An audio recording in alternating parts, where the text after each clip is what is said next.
Picture a time when a humble gray box sparked a gaming revolution, turning buttons and joysticks into portals of endless adventure.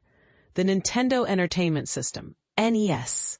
We're talking the American version, not its Japanese cousin, the Famicom, is celebrating its 40th birthday today, and it's got us pondering. How do you still enjoy those classic 8-bit games in this modern era of flashy consoles and boundless digital libraries? But here's where it gets intriguing.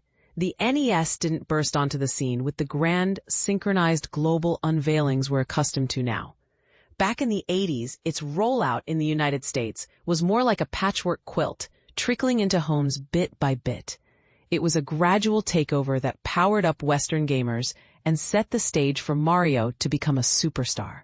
Over in Europe, the launch was equally uneven, with Mario earning his stripes as a household icon. Though the NES never quite dominated like it did stateside, Sega held a firmer grip there. Still, armed with Nintendo's stellar in-house hits and powerhouse third-party titles from creators like Capcom and Konami, plus British developer Rare stepping up as a top-tier partner, that iconic gray console captured hearts and minds.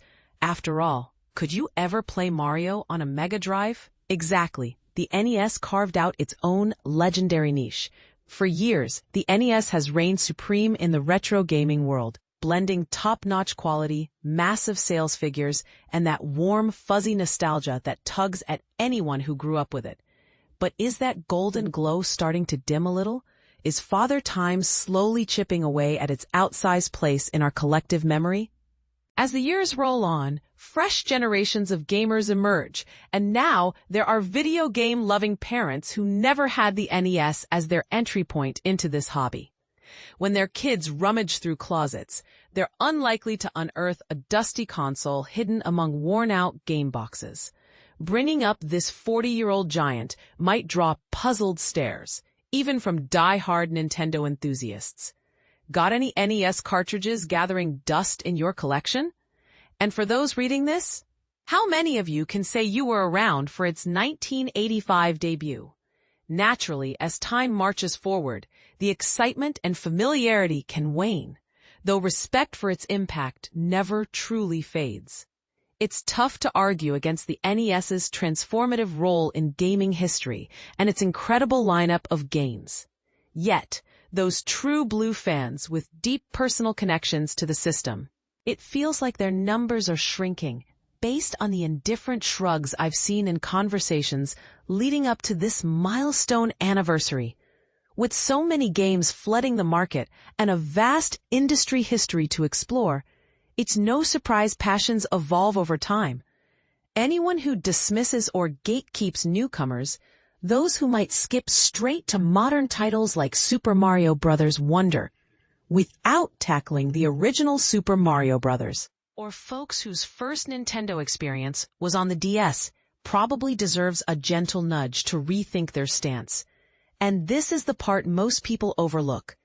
The NES might just be the most analyzed and anatomized console ever in video game lore.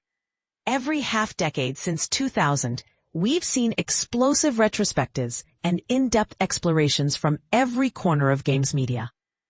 We've dissected it for its 15th, 20th, 25th, 30th, and 35th birthdays. Haven't we covered every pixel by now? Well, maybe. But there's always value in looking back in our roots. And thanks to modern tech, dipping into that 8-bit era has never been simpler. It's like uncorking a vintage wine. This classic flavor is ripe for enjoying right now.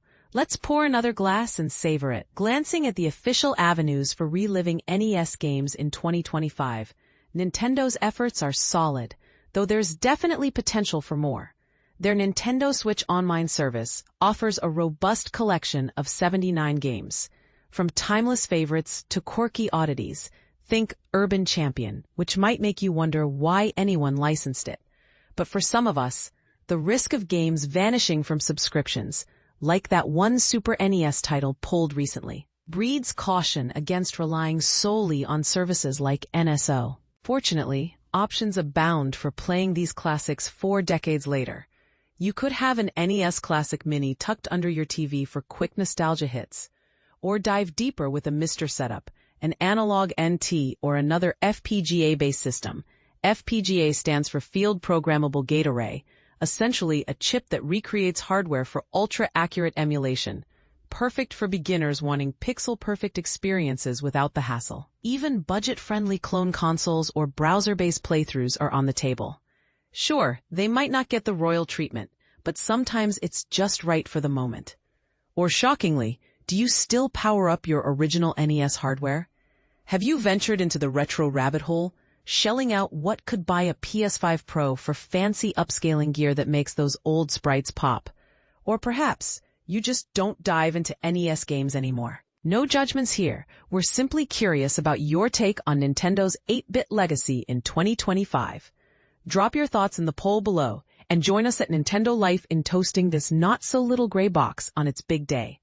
Why not grab some retro vibes this weekend? Quick detour, I just fired up UFO 50, close enough to that 8-bit spirit. And hey, Game of the Year contenders are looming TikTok. What do you think? Is the NES still a must-play for everyone? Or has its time truly passed? Should gatekeeping be a thing of the past in gaming communities? Share your opinions in the comments. I'd love to hear agreements, disagreements, or fresh takes on this 40-year saga.